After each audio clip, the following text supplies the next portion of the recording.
I don't know, Chris. I was standing in snow this morning, driving up in New Hampshire to the airport. So kind of nice out here, about 70-some degrees on the range. Yeah, in Oklahoma here near Tulsa, and yeah, it's usually supposed to be colder than this. Yeah, this is perfect. You can't ask for better weather, and there's no humidity today, so we got to do a little running and gunning, and yeah, I had fun. It was nice because when guys that have shot and utilized all tactics. We've never worked together, but you can just jump in with the other person. It all kind of clicks together. It does work. So that was tremendous. Well, so we're going to talk about what we're carrying a little bit. Oh yeah. We've spent a lot of time, a lot of content with specifically talking about everyday carry, but I'm sure people want to know, Chris, what you're carrying and what makes you carry what you carry, when do you carry, things like that. What are your thoughts? On that, I think everyday carry or EDC is how we call it. We say it affectionately EDC. Everybody's different, and not one thing is going to work for another person. You have to really figure it out for yourself. And a lot of that with me has been being downrange and having to be covert when you're carrying. Well, it's easier to apply when I come home. Yeah. Now, I'm not going to carry a bunch of stuff that I did downrange. It's just, I'm sorry. You'd like to, but it's not going to happen. But, carrying, and I do like the appendix carry. It's more comfortable. I'm not even going to say it's any faster because, to be honest with you, I'm faster on my draw stroke from my 3 o'clock position, my hip, than I am from my appendix. But that being said, I'm getting older. We just talked about that. Yeah, we just had that conversation. Yeah, we're getting up there. Yeah, I'm with you, man. I'll tell you what, the appendix for me, it's the most concealable option. We're both built similar, so having some appendage on my side is challenging. You print so bad, or you profile your gun. And it is comfortable, surprisingly comfortable. And you still got a lot of people like, man, is that comfortable? But it really, I think it's really comfortable. If you go spend all day on the range, especially us older folks out there, you guys in your 47, 48, 49, and 50 years old, all day on the range with it on your hip, and then all day on the range and next time with the appendix, and I guarantee your back is going to be screaming a lot more when it's on your 3 o'clock position or on that hip. And for concealment, it's hard to beat. It's hard. And it doesn't work for everybody. No. But it's a solid option. What are you throwing in the holster every day? Every day, and here, we'll go ahead and we're not loaded, but we'll go ahead and make sure, because we're always going to make sure we're safe, and we've cleared it. I'm going to go ahead and clear it, turning away. Oh, nice one. And there we go. Look at that. So you're clear. We cleared. Yeah. All right. Gorgeous. And, it's an STI. It's Staccato C. Very nice piece. It is important on these ones. On these guns, there are singles, what we call single stacks. Yep. Sorry about that, guys. So we don't have the luxury of having those double stacks rounds where you've got 20 rounds in this one, right? And so I do carry an extra mag. Always got to have a spare mag on these. And what I tell people on that EDC or everyday carry, if you're going to carry that spare mag, make sure it's on the side that's not your firing hand side. I've seen that so many times where people put it on the wrong side. And then you have to go ahead and do a reload. Well, now they're fumble farting with their gun because they're trying to get a magazine that's on their firing side. Yeah. But I do carry that. I carry an extra mag. Here's my spare.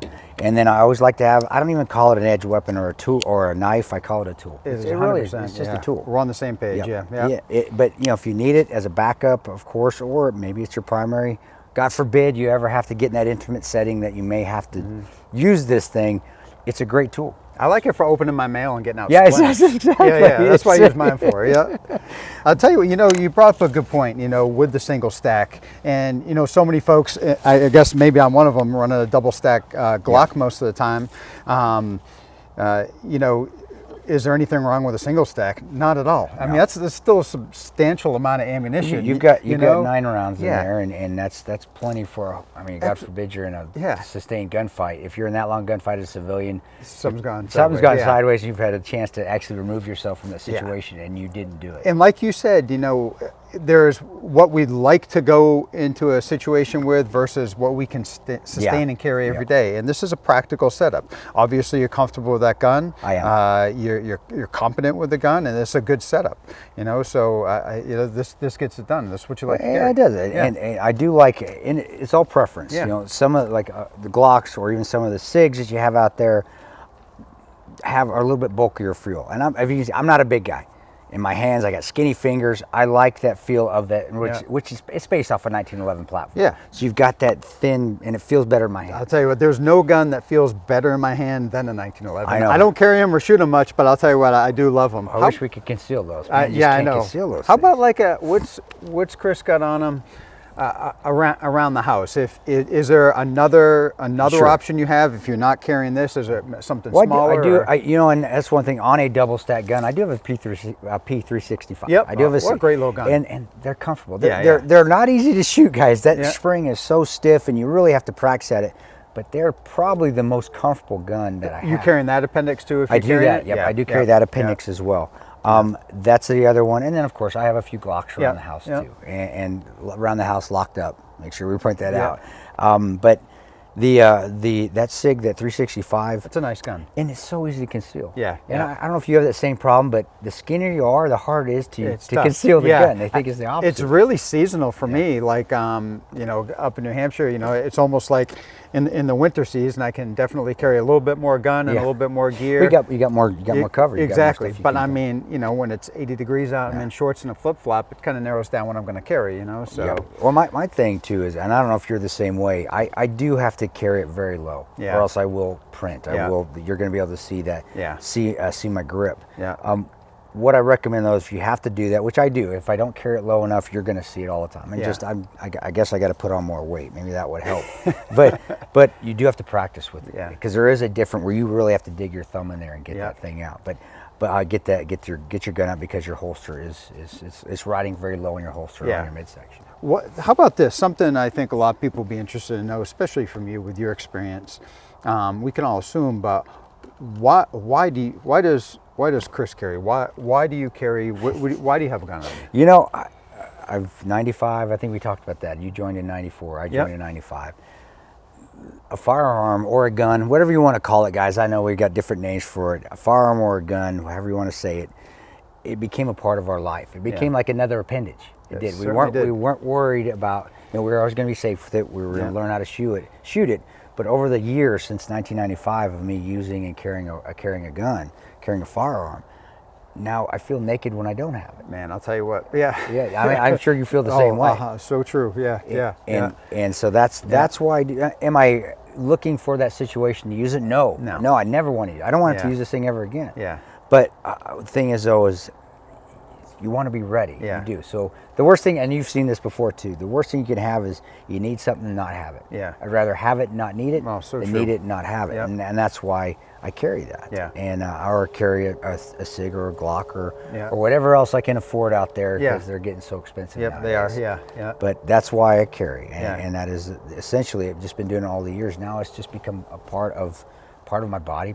It feels like an appendage, and when I don't have it, I feel like I'm missing something. And that's something cool for a lot of people that are getting into concealed carry. Maybe they are getting an EDC set up. Sure. You know, they haven't had that experience of, you know, a couple decades of carrying a gun and running a gun professionally. And so, you know, they're just starting to get into it. I see a lot of people, and to go from that step of, okay, they've had some range training, they've had some basic marksmanship, they got the right gear, and now they're actually going to put on a gun and go out in public. It's like, it's very abstract for them, right? Yeah. You know, so, you know, what do you got for advice for people out there, you know, kind of breaking that ice and actually just going out there and doing it? Train. You know? Train. And I know you're a big proponent of this as well.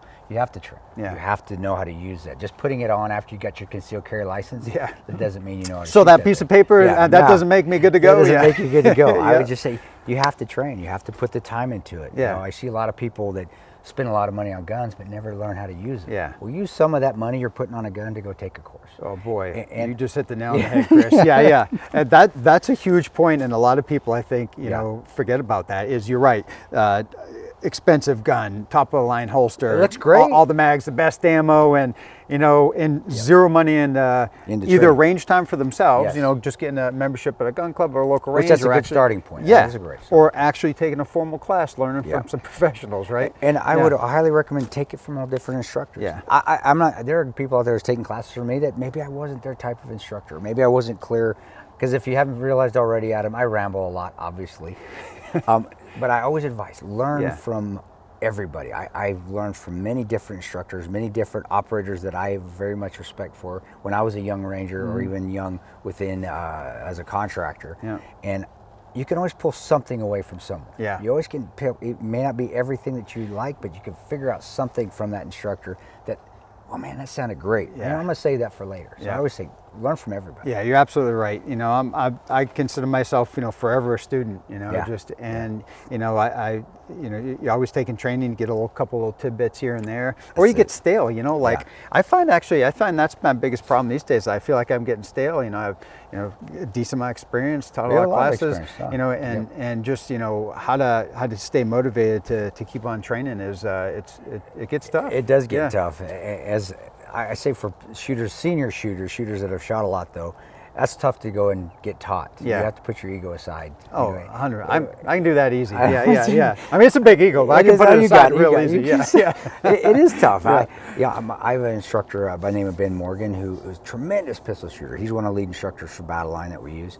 And he's still always out there taking courses with everybody. Yeah. That's why he's such a great instructor and a great shooter. He's one that can put his ego aside. He didn't have an ego at all, and go out and train. And obviously, he's a better shooter than me. Yeah. Well, that's why, because he does a lot more traiing than what I do. But that's why he's the lead instructor of Battle Line, and I can just go shoot with people. There you go. He teaches. Just kind of blend in and work. Yeah, he teaches. But I know we talked about other things too. I don't carry a flashlight. Not saying it's not important. I do have one in my car. Yeah. Or I also have a tourniquet. You know, you have a cat tourniquet. Yep. Always have something like that, because as we've learned overseas, and even people that have been in gunfights here or had massive traumatic bleeds, the best thing you can do is throw on that tourniquet. Yeah. So there's always one in my car, and there's always a flashlight around. Some people carry, I don't know, you carry a flashlight on you? Yep, I do. Yep. So Kris, I have my most of the time I'll have two guns on me. Okay. I carry one on your ankle. Yep, I carry it back up almost every day, and I carry it back up on duty and off duty most of the time. I tell people, if you see me in pants, I probably have another gun on me. If you see me in shorts, there's not an ankle gun on there. There's on there. But I carry it back up primarily for other people. A competent person around me, and we need to deal with something, I can hand that off. Yep. And it's not necessarily that, you know, this gun goes down, I got that backup. Yep. For me, it's more of for somebody else type of thing. It's easy for me to carry it. It's not a big deal, and it is on my ankle. That's a Smith & Wesson J-frame, just a 5-shot revolver. It's been my go-to for a whole lot of years, just in a Galco ankle safe down there. How did you get used to carrying it on your ankle? And how long did it take to where it just didn't feel like there was something growing off the side of my ankle? It was a long time ago. You can see all the sockling on there. Revolvers are beautiful. Oh, I'll tell you what, I love revolvers. And for ankle with me, I got to be over 20 years now carrying an ankle gun. Was it awkward then when you first started carrying it? Did it feel like something? It was, because the first ankle gun I started carrying was a Ruger SP101 357 Magnum, which is only a 5-shot, but it's a solid stainless steel throat anchor. So that was my first ankle gun. So I got used to that, and then I transitioned to a J-frame. I had a Glock 26 on my ankle for a while, had a SIG 938 and 238 on my ankle for quite a while, but I always gravitate back to the J-frame. So that, and then primarily I'll have, and I'm a plainclothes detective, so my on-duty and off-duty is pretty much the same thing. So most of the time, I'll go from a couple different guns, but most of the time I've got appendix carry, as we discussed. Typically with a Glock 19 with the spare mag, or a Glock 43 with a spare mag. I run that a lot, especially if I'm wearing maybe just a t-shirt and I can't get the whole Glock 19 in there. Glock 19s, they're good guns, but they really are weak to carry down range. It's a wide gun. They're hard to hard to conceal. So I got to suck it in a little bit to get it done. And as far as ancillary gear, since I got something on my left ankle, I pretty much have always, I'd say probably going on 20 years of having something on my other ankle, which is going to include a spare mag, a flashlight, handcuff key, and then I carry a speed strip for my revolver. So that is almost every day. However, you know, there are plenty of days that I'm out and about, not really out in town, so to speak, but where I just got the J-frame on me. You know, so, you know, that's certainly not what I want to go in the fight with. But it's better to have something. This beats a sharp stick, right? Yeah, it does. You know, so I would say most of the time it's all this stuff. But you know, there's plenty of times, especially, you know, out around my property or, you know, just running around. I'll have the revolver on me with a speed strip. But so that's kind of what I run most of the time, I'd say. Yeah, you know, and I keep mine very simple. Really, that's it. But doing all this, Leatherman. Got it, Leatherman. Got to have the Leatherman. Got a Leatherman. Yep. Leathermans are great tools again, guys. And having one on your hip, or having one on your belt, or having one that you can keep in your pocket, like Adam does.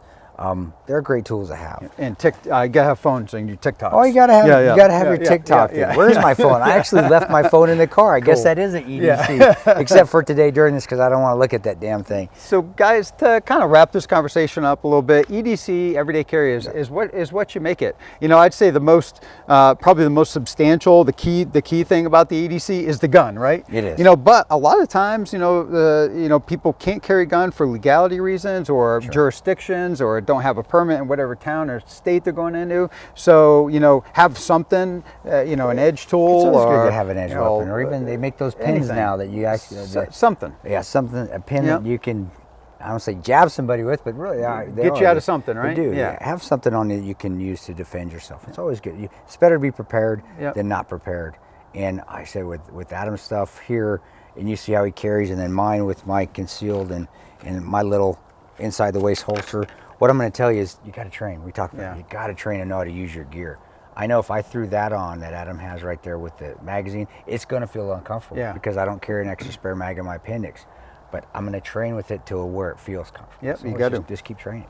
So get out there and, you know, experiment a little bit. And there's a lot of evolution with this stuff. You know, I'm sure we've both gone up and down on what we're carrying, what we're not carrying. You'll find what's comfortable, what's not. So, you know, don't be afraid to get something on. You know, get out there with it, see if it works for you, and you know, and be safe and train. You know, training's obviously paramount to all this. So that's how you get better. Awesome. All right, man. God bless you all. Never quit, guys.